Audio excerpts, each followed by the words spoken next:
The glass shattered against the marble floor. Nobody moved to clean it. Nobody even looked down. Every eye in the Beverly Hills mansion was fixed on the corner where Audrey Hepburn stood perfectly still, her back against the mahogany bookshelf, facing Harold Weinstock like she was posing for a portrait. But this moment, this crystalline, devastating moment, had been building all evening. It was October 1962. The party was supposed to celebrate the rap of Charade. 300 Hollywood elite crowded into David O. Selznick's mansion, producers, directors, stars, studio executives. The kind of gathering where careers were made and destroyed over martini conversations, where power wore tuxedos, and influence sparkled in diamond necklaces. The mansion itself was a monument to Hollywood excess. 37 rooms of imported Italian marble, hand-carved moldings that took craftsmen 2 years to complete, and a library that housed first editions worth more than most people's homes. Crystal chandeliers cast warm pools of light across Persian rugs that cost more than a secretary's annual salary. This was where the real decisions were made, not in boardrooms, but in drawing rooms over aged scotch and careful conversations.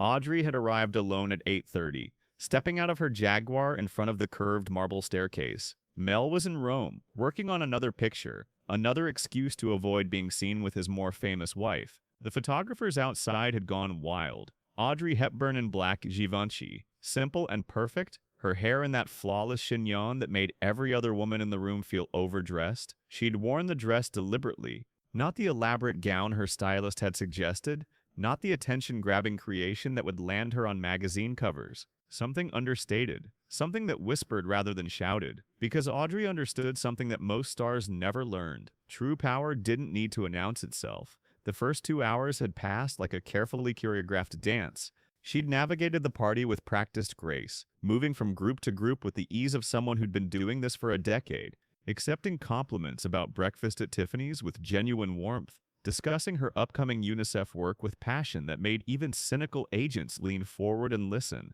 deflecting personal questions about her marriage with that gentle smile that never quite reached her eyes anymore. She'd spoken with George Cukor about his new project, laughed at Billy Wilder's jokes, and gracefully extracted herself from a conversation with Luella Parsons before the gossip columnist could probe too deeply into her private life. Every interaction was perfect, professional, warm, but not intimate. She gave just enough of herself to satisfy curiosity, without revealing anything real. But Harold Weinstock had been watching her all evening. He was everything Hollywood taught powerful men they could be in 1962. 53 years old, silver-haired, president of Meridian Pictures, 6 feet 2 inches of tailored confidence, in a tuxedo that cost more than most people's cars. The kind of man who greenlit $20 million pictures with a phone call, who discovered 3 Academy Award winners, and destroyed twice as many careers for sport. His reputation preceded him wherever he went. Studio heads called him the King.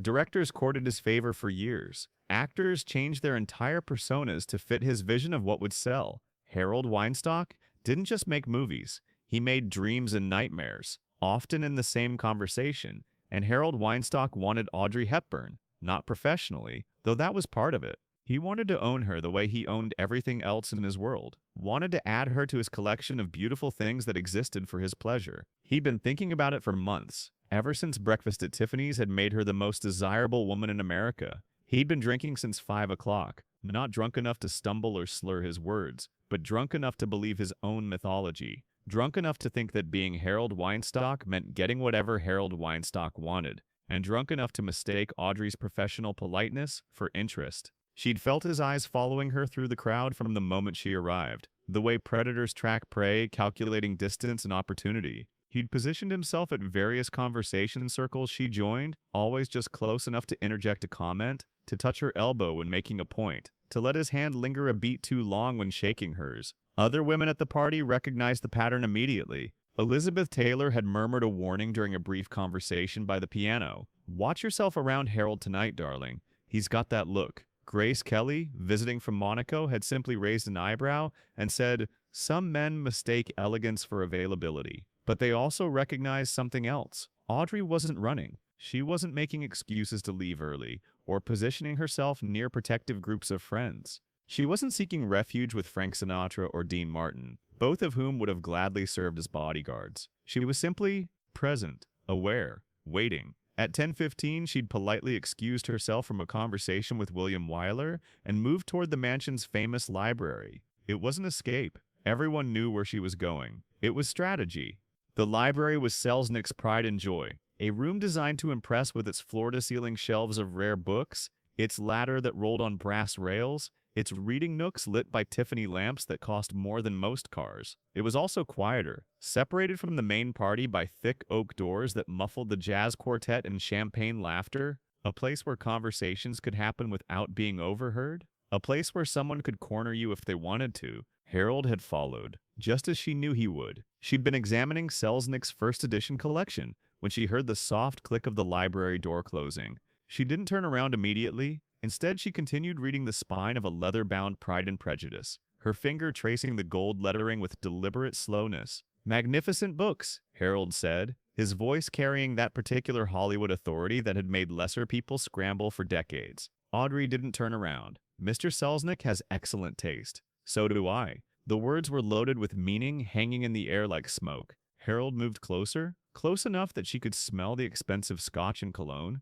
close enough to feel the heat of his presence against her back. She turned then, smoothly, keeping her expression perfectly neutral. "I should return to the party." But Harold had positioned himself between her and the door. Not aggressively, he was too practiced for anything so crude. Just there, taking up space, making his intentions clear without stating them explicitly. He was a master of this particular dance, had performed it dozens of times with actresses who needed his approval to survive in Hollywood. "The party's not going anywhere," he said, stepping slightly closer. "We should talk about your future, about opportunities." This was the moment where most women would begin to panic, where they would look for escape routes or start calculating the cost of resistance, where they would begin to understand that their careers might depend on how they handled the next few minutes. Audrey's posture didn't change. Still elegant, still composed, but something shifted in her eyes. Not fear. Harold had expected fear. Something else. A calculation. A recognition. "What opportunities did you have in mind?"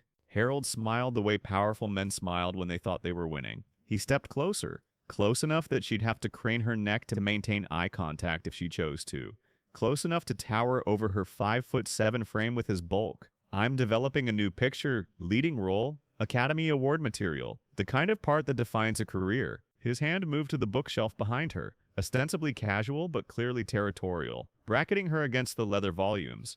Of course, it would require extensive collaboration, private meetings, getting to know each other very, very well. The champagne flute, someone had left it on a side table hours earlier, tumbled to the floor as Harold's other hand moved toward Audrey's waist, his fingers reaching for the silk of her dress. And that's when everything changed. The glass shattered in slow motion, each fragment catching the warm library light like scattered stars. But nobody would remember the sound. They would remember what happened in Audrey's face in that instant, the transformation that was so complete, so absolute, that Harold actually took a step backward without realizing it. The warm, accessible movie star vanished, gone as if she had never existed. In her place stood something Harold had never encountered in all his years of Hollywood predation.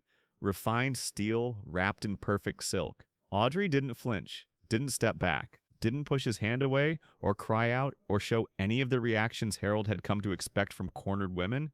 Instead, she smiled. The most beautiful, most terrifying smile Harold Weinstock had ever seen in his 53 years of life. It was the smile of someone who had just realized they held all the power in the room. "How generous of you, Harold." Her voice was pure silk over steel, each word precisely calibrated for maximum impact. She used his first name like a surgeon's scalpel. Intimate, precise, devastating. The familiarity somehow made it infinitely worse, more personal and more humiliating. "But I'm curious about something." She stepped forward now, into his space, rather than away from it. Close enough that he could see the golden flecks in her brown eyes, close enough that he had to look down to meet her gaze. "Do you know what Cary Grant told me about you last week?" Harold's hand froze halfway to her waist. The mention of Cary Grant hit him like a physical blow. Cary Grant was Hollywood royalty, untouchable, beloved. More importantly, Cary Grant was Harold's golf partner, his friend for 15 years, the godfather to his youngest daughter. What did Cary say? Audrey's smile widened slightly, and Harold felt something cold crawl up his spine. He said, "You collect things, pictures, investments." A pause that lasted forever, Stories. The word hung in the air like a death sentence. Because everyone in Hollywood knew that Cary Grant collected stories too. The kind that could end careers, destroy marriages, topple studio heads who thought they were untouchable. And Harold suddenly realized he had no idea what Audrey Hepburn knew, what Cary had shared with her, what weapons she might be carrying behind that perfect smile. I don't know what you're suggesting. I'm not suggesting anything. Audrey stepped even closer, forcing Harold to back against the bookshelf now, his expensive tuxedo jacket crushing against first edition Dickens and Shaw. I'm simply wondering if you'd like me to share Cary's stories with your wife, or perhaps with Luella Parsons. She does so enjoy a juicy story about Hollywood executives. Harold's mouth opened and closed soundlessly, because suddenly the power dynamic had shifted completely. He wasn't the predatory studio head anymore. He was just a drunk man who'd cornered the wrong woman. A man who'd assumed that Audrey Hepburn was just another beautiful actress who could be intimidated, manipulated, used. He'd never been more wrong about anything in his entire life. Of course, Audrey continued, her voice never rising above conversational level, never losing that deadly calm. I could simply mention tonight instead how Harold Weinstock cornered me in David's library and tried to trade movie roles for, what was your delicate phrase? Extensive collaboration? She tilted her head slightly, studying his face like a scientist observing a particularly interesting specimen. I imagine that story would travel quite quickly through these circles. Don't you think? Harold was sweating now, actual beads of perspiration on his forehead, his shirt collar suddenly feeling too tight. Because he was trapped, completely and elegantly trapped, by a woman who weighed half what he did and spoke in whispers that cut like razors. Audrey, please, I was just the scotch, I didn't mean. Oh, but you did mean it, Harold. Her voice became almost gentle now, the tone a mother might use with a misbehaving child, which somehow made it infinitely more terrifying than anger would have been. You meant every word, every touch, every assumption you made about who I am and what you could take from me. She reached up then, slowly, deliberately, and adjusted his tie with the same tender precision she might use to arrange flowers. The gesture was intimate, caring, the kind of thing a loving wife might do. Harold stood frozen, afraid to move, afraid to breathe, afraid that any motion might shatter whatever spell was keeping her from destroying him completely. But here's what you're going to do instead, she whispered, her lips close enough to his ear that he could feel her breath on his skin. You're going to walk out of this room. You're going to return to the party. You're going to be absolutely charming for exactly 30 minutes, just long enough to avoid suspicion. And then you're going to go home to your wife and tell her how beautiful she looks tonight. She stepped back, smoothing down her dress with movements so graceful they belonged in a ballet. She checked her reflection in the window, adjusting a strand of hair that didn't need adjusting. And Harold? She turned back to him, that same perfect smile in place. You're never going to speak to me again. Not at parties, not at premieres, not at restaurants. If we're in the same room, you don't exist to me, and I certainly don't exist to you. Harold nodded frantically, sweat still beading on his forehead. Yes, of course. Absolutely wonderful. Audrey moved toward the door, stepping carefully around the broken glass with the grace of a dancer navigating a stage. Oh, and Harold? That picture you mentioned? The Academy Award material? You should offer it to Grace Kelly. She's so much more suited to extensive collaboration than I am. She paused at the door, her hand on the ornate brass handle, and looked back at him one final time. Have a lovely evening. And then she was gone, leaving Harold alone with the shattered glass and the devastating realization that he'd just been systematically destroyed by the most elegant woman in Hollywood. When Audrey returned to the party, several people noticed the change immediately. She seemed brighter somehow, more present than she'd been all evening. She laughed more freely at George Cukor's stories. She danced with Rock Hudson when the quartet struck up a slow number. She charmed everyone around her with an energy that seemed to radiate from somewhere deep inside, as if some internal light had been turned up. Harold emerged from the library exactly 10 minutes later, his face gray, his hands shaking slightly as he attempted to light a cigarette. He made his excuses to David Selznick within 5 minutes, claiming a sudden illness, and left immediately through the service entrance to avoid the photographers. Nobody connected the two departures. Nobody except Cary Grant, who'd been watching the library door with knowing eyes and thinking to himself that Harold Weinstock had finally met his match. The next morning, Audrey's assistant arrived at her Bel Air home to find the largest floral arrangement she'd ever seen waiting at the front gate. 24 white roses, perfectly arranged, with no card attached. But Audrey knew who'd sent them, the same way she knew that Harold Weinstock would never bother her again. She had the flowers donated to the children's ward at Cedar-Sinai, along with a note that they were from a reformed gentleman who wishes to remain anonymous.